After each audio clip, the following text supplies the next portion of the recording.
Bienvenidos a Deep Dive, Hola a todos. listos para una nueva inmersión.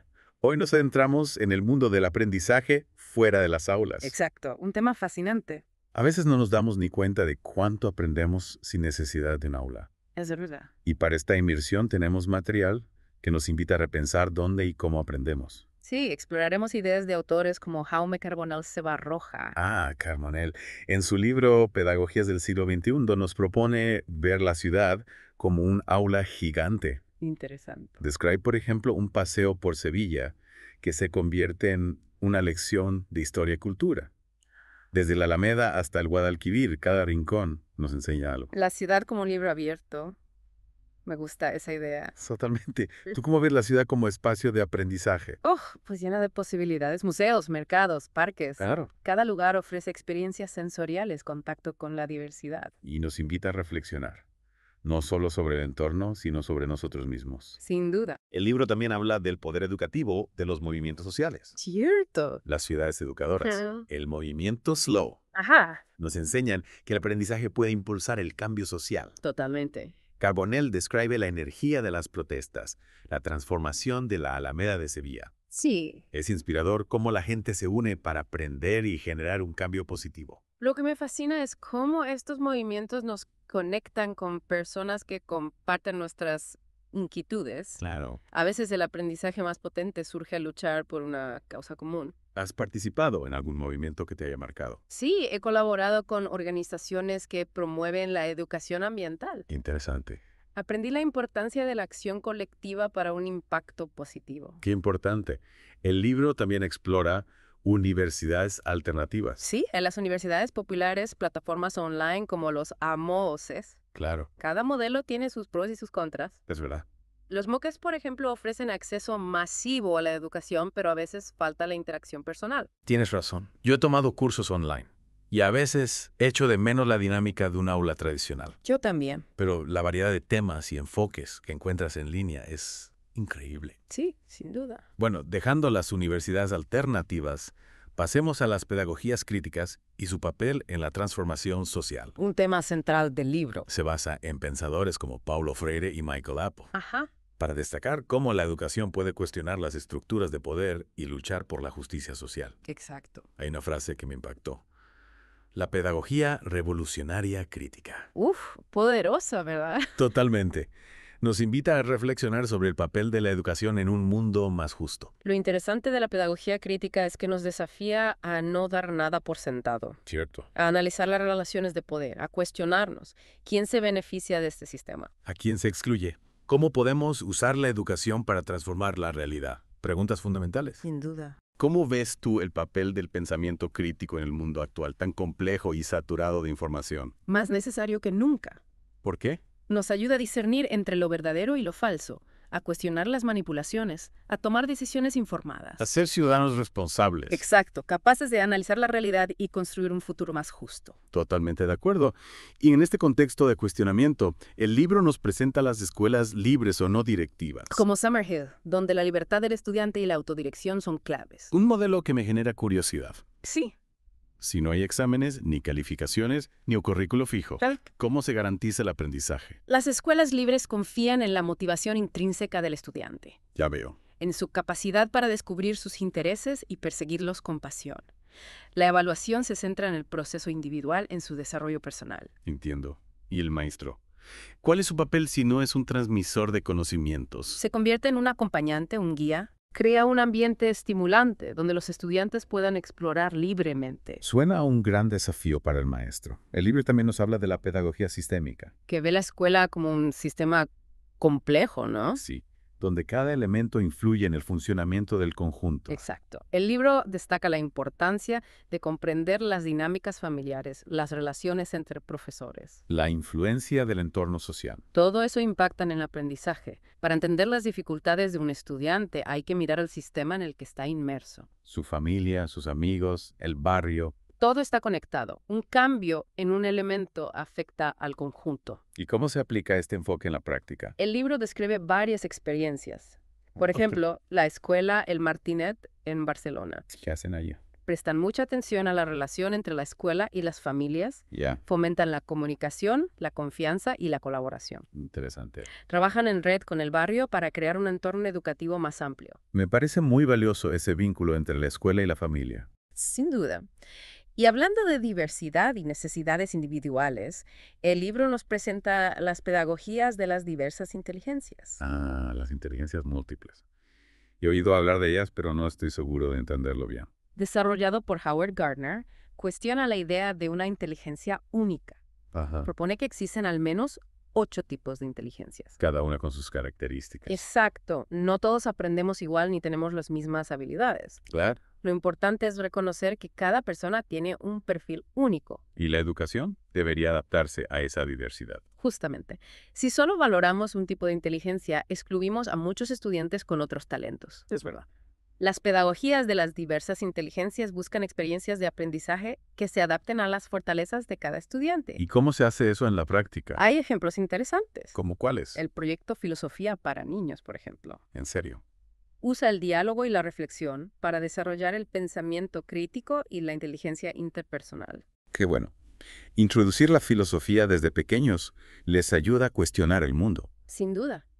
El libro también explora las pedagogías del conocimiento integrado. ¿En qué consisten? Buscan romper con la fragmentación del conocimiento, Ajá. presentar los temas de forma interconectada en lugar de enseñar las materias de forma aislada. Entiendo. Y en este enfoque, los proyectos de trabajo son importantes, ¿no? Fundamentales. ¿Me recuerdas qué son los proyectos de trabajo? Permiten a los estudiantes investigar un tema a fondo de forma activa y colaborativa. Ajá. Parten de una pregunta que les interesa y desarrollan una investigación que integra diferentes áreas del conocimiento. Aprender haciendo, investigando algo que les apasiona. Me encanta. Y desarrollan habilidades de investigación, trabajo en equipo, comunicación, Un enfoque muy completo.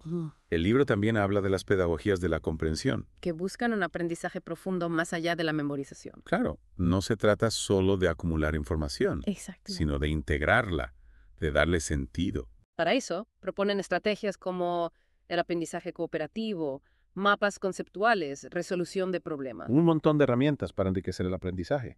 Y con esta reflexión sobre la comprensión, cerramos la primera parte de nuestro Deep Dive. Seguimos explorando las pedagogías del siglo XXI, y hay una que me llama la atención, la pedagogía lenta, serena y sostenible. El nombre ya nos invita a reflexionar. ¿De qué se trata? ¿Lentitud en el aprendizaje? Exacto. Se trata de cuestionar esa obsesión por la velocidad y la productividad. Ya veo. Esta pedagogía nos invita a reconectar con el ritmo natural del aprendizaje, a disfrutar cada experiencia. A darle espacio a la reflexión, a la creatividad. Justamente. Suena como un oasis en medio de este mundo frenético. ¿Qué autores o referentes podríamos mencionar?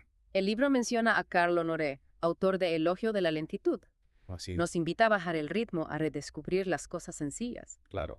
En educación, esto se traduce en un aprendizaje más pausado, donde la calidad prima sobre la cantidad. Ir a contracorriente, ¿no? Esta cultura nos empuja a hacer todo rápido, a acumular información. Sí, La lentitud en la educación suena casi revolucionaria. y lo es. Nos desafía a repensar nuestra relación con el tiempo, a valorar la pausa, el silencio. A comprender que aprender en profundidad requiere tiempo. Exacto. No se trata de absorber información por encima, sino de digerirla, integrarla. De darle sentido. Ya. ¿Y cómo se ve esto en la práctica? ¿Hay ejemplos de escuelas que apliquen esta pedagogía? El libro menciona la escuela Fructuós Gelabert en Barcelona. ¿Y qué hacen allí? Buscan un ritmo más pausado, evitan la sobrecarga de actividades, dan espacio a la autonomía del estudiante. Interesante. Un currículum más flexible, adaptado al ritmo de cada uno.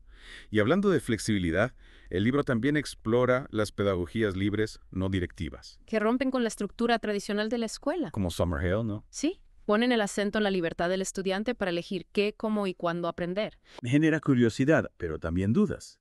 Si no hay exámenes ni currículo fijo, ¿cómo se garantiza el aprendizaje? Confían en la motivación intrínseca del estudiante, en su capacidad para descubrir sus intereses. Ya. La evaluación se centra en su proceso individual, en su desarrollo personal. Entiendo. ¿Y el maestro?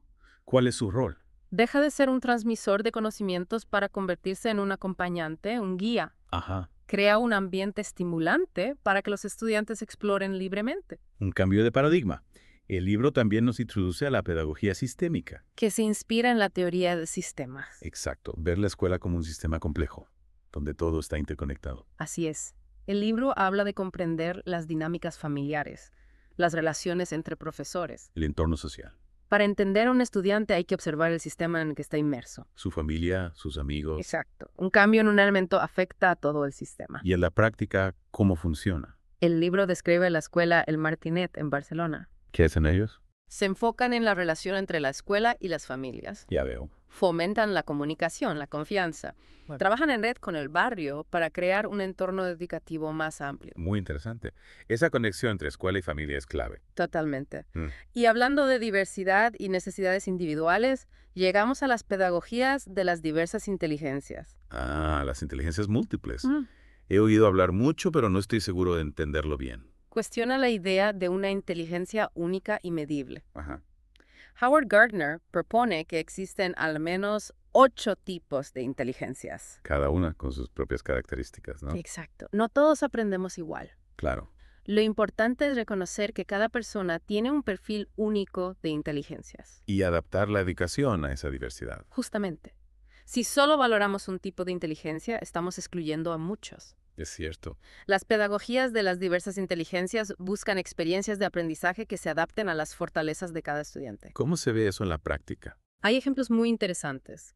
Por ejemplo, el proyecto Filosofía para Niños. Filosofía para niños. Utilizan el diálogo y la reflexión filosófica para desarrollar el pensamiento crítico. Qué interesante. Introducir la filosofía desde pequeños. Les ayuda a cuestionar el mundo, a pensar por sí mismos, Me encanta. El libro también explora las pedagogías del conocimiento integrado. que buscan romper con la fragmentación del conocimiento. Ah. Presentar los temas de forma interconectada. En lugar de enseñar las materias por separado. Exacto. Y en este enfoque, los proyectos de trabajo son clave. Proyectos de trabajo. Me suena. Amén. ¿Me recuerdas qué son? Permiten a los estudiantes investigar un tema en profundidad, de forma activa y colaborativa. Ya. Parten de una pregunta que les interesa y desarrollan una investigación que integra diferentes áreas de conocimiento. Aprender haciendo, investigando algo que les apasiona. Y en el proceso desarrollan habilidades de investigación, de trabajo en equipo, de comunicación. Un enfoque muy completo. El libro también menciona las pedagogías de la comprensión. Que buscan ir más allá de la memorización, Claro. promover un aprendizaje profundo y significativo. No se trata solo de acumular información. Exacto, hay que integrarla, darle sentido. Para eso se usan estrategias como el aprendizaje cooperativo, los mapas conceptuales. Un montón de posibilidades para enriquecer el aprendizaje. Sin duda. Y con esta reflexión sobre la comprensión, cerramos esta segunda parte de nuestro Deep Dive. Y llegamos a la última parte de este deep dive sobre pedagogías del siglo XXI. Después de explorar tantas ideas innovadoras, toca reflexionar sobre los desafíos. Y las oportunidades, claro. Exacto. Hemos visto la pedagogía lenta, las escuelas libres, la pedagogía sistémica. Las inteligencias múltiples. Pero, ¿cómo llevarlo todo a la práctica? Esa es la pregunta del millón. El libro habla de la tensión entre la teoría y la práctica. Claro. Por muy inspiradoras que sean estas pedagogías, no es fácil implementarlas en las aulas. La realidad es compleja. ¿Qué obstáculos menciona el libro? Resistencia al cambio por parte de algunos profesores. Se sienten más cómodos con lo tradicional. Exacto. Falta de recursos, falta de apoyo institucional. Y la presión de los sistemas de evaluación estandarizados. Que a veces priorizan la memorización por encima de la comprensión profunda. Es cierto, el sistema a veces parece un gigante difícil de mover. Pero también hay escuelas que han logrado incorporar estas ideas Así. y han transformado la forma en que enseñan y aprenden. Me encantaría saber más. ¿Qué características tienen estas escuelas? Suelen tener un liderazgo comprometido con la transformación. Ya. Un equipo de profesores abierto al cambio. Ajá. Y una participación activa de las familias y la comunidad. No se trata solo de cambiar la metodología, sino de crear una cultura escolar que fomente la innovación. Exacto. La colaboración, el aprendizaje continuo. Es alentador saber que hay escuelas abriendo camino. Demostrando que otro tipo de educación es posible. ¿Y nosotros? ¿Qué podemos hacer para apoyar este cambio? Visibilizar estas experiencias. Claro. Compartir las buenas prácticas. Aprender de los errores. Inspirar a otros centros educativos. Apoyar a las escuelas que están innovando. Como padres, como miembros de la comunidad. Difundiendo sus proyectos. Al final, Todos buscamos una educación mejor, Más justa, más equitativa, más enriquecedora, y estas pedagogías del siglo XXI nos ofrecen herramientas para repensar la educación. para diseñar experiencias de aprendizaje más significativas, más creativas. Más conectadas con la realidad. Sin duda. Ha sido un viaje fascinante. Un placer. Y para cerrar, me gustaría retomar una pregunta al libro. Si aprendemos en todas partes, todo el tiempo, ¿cómo podemos ser más conscientes de ese aprendizaje? Buena pregunta. ¿Cómo podemos ser aprendices más activos? Creo que cultivando nuestra curiosidad, manteniendo una mente abierta al aprendizaje Buscando experiencias que nos desafíen. y compartiendo lo que aprendemos con otros. Construyendo juntos un mundo donde el aprendizaje sea un camino de transformación. Totalmente de acuerdo. Un mensaje poderoso para terminar. Muchas gracias por acompañarnos. Y a nuestros oyentes, los invitamos a suscribirse para no perderse futuros episodios. Hasta la próxima. Hasta la próxima. Bueno, un tiro,